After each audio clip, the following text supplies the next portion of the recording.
What is going on, New York Giant fans? Welcome back to another Roster Bubble Series video. Make sure you hit that like button, comment, and subscribe. Turn on post notifications so you know when live stream pops or video drops. Appreciate you all coming back. Also share this out too. I appreciate everyone who's been in tune, supporting, and commenting, and doing all the good stuff regarding these Roster Bubble videos. I've gotten a lot of good feedback because there's a lot of people out there that really don't know where to look in terms of these players that they know nothing about. Sometimes it's just college highlights. Sometimes it's just one play from a game that nobody remembers, right? Average NFL content creators or Giants content creators, most of them, they do a good job, but they won't really put stuff out like this. I wanted to give you guys a glimpse of these players that you may know nothing or little to nothing about. So with that being said, I'll get into the nitty-gritty in terms of how these videos are done. A little bit of running down the schedule, something in between, and then we'll get into the actual video topic. So the way that these videos are done, I take a player that's on the cusp of being cut. I talk about their background. I talk about their competition. I talk about how they could win a spot on the roster, how they could lose a spot on the roster. Background sometimes for players that are limited experience in the NFL. I'll talk about their college stats and sometimes college traits. So there's that as well. We'll definitely include it in this video too. And as far as upcoming content, we got the Boys in the Big Apple podcast Monday. Tuesday, we got the Panthers preview. Wednesday, we have the Yankees Braves game. Thursday, we got the Mets Cardinals game. And Friday, we have the Panthers game against the Giants. We won't be streaming that one. And then Saturday will be a recap of the game beforehand, obviously Panthers Giants. And real quickly, before we get into the video, I do want to shout out our sponsor, SEATGEEK. For the first time in the history of the channel, that's been running 3 long years and over 1.4K subs strong. By the way, we're about 10, 11 subscribers away from the 1.5 mark. We have an official sponsor, and we are sponsored by SEATGEEK. Looking to go to a concert, a Giants game, a ball game in general, now you can, with our help, get $20 off your entire order with the promo code Big Blue in the Bronx. And also that works for MetLife parking passes. Whatever you find on SeatGeek, it works for. Sometimes it won't let you with prices and, purchases under $50, but try your luck. And if not, then maybe get something over $50. Do what you guys want. But I wanted to get a sponsorship for you guys because you guys have been supporting us as long as this channel has been running, and we wanted to give something back. Anyway, let's get to the actual topic on the day. Roster bubble profile, I believe this is 51 or 52. Donovan Jeter, not Derek Jeter, even though the first initial is the same as Derek. Donovan Jeter. Let's get into him. So, 24 years old, 6'3", 325 pounds. Played for Michigan for a few years, from 2017 to 2021. Was an undrafted free agent out of there. Signed with Pittsburgh. He played with them in the preseason. They cut him. The Commanders decided to put Jeter onto the roster. Appeared in a game, made only 1 tackle. Then he was re-signed to the practice squad, released. The Bears got a hold of him at the end of the season, reserve futures contract. They cut him at the beginning of August, and that's when the Giants said, we're going to go and sign this guy. And he also got some action this past week against the Detroit Lions. So going back to his college days, 2018 with Michigan, 3 tackles in 3 games. Then 2020 with Michigan, didn't play 2019. 11 total tackles in 5 games, 1 pass deflection, a fumble recovery. And then 2021, 12 games, 24 tackles, 2 tackles for loss, 2 pass deflections. So automatically you think this guy is mostly a run defender, a guy who just sits in his gap and is supposed to put his teammates in position to make plays, stuff like that. And that's what he is. That's what Donovan Jeter is, but he's not at the level of an average defensive lineman or an average starting defensive lineman, or rotational for that matter, because he hasn't been able to stick onto a roster just yet for at least a solid period of time. Traits coming out of college. Good at getting hands up to bat to passes. That's a basic NFL fundamental for defensive linemen.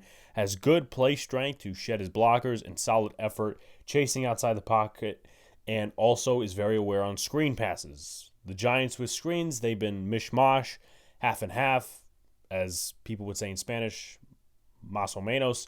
But that's good. That's an extra fundamental characteristic you could add on for Donovan Jeter. And then some bad stuff, timing when shedding, over-leaning when shedding blocks, and no production as a pass rusher. So he's a one-dimensional guy, mostly defending the run once again. Last preseason, he had 1 tackle. He doubled that in the game against Detroit, seeing a few snaps here and there alongside guys like Brandon Bryant, Kevin Atkins, Jordan Riley, so on and so forth. And that's who his competition is. It's Brandon Bryant, who we'll get into in a future video as we wrap up the series. Kevin Atkins, the same applies. Jordan Riley, who right now is one of the head horsemen to make the back end of the roster as a defensive lineman. DJ Davidson, who's injured. Ryder Anderson, who's injured. And Kobe Smith, who made some solid plays against the Detroit Lions. Came out of his position a few times to make some tackles. But that's who he's dealing with. Brandon Bryant, Kevin Atkins, Kobe Smith, and Jordan Riley, and then the 2 injured guys in Davidson and Ryder Anderson. How can he win? Shed blockers of your own talent versus the run and work on rushing plan. And also put your hands up to bat passes. That's going to be another good one.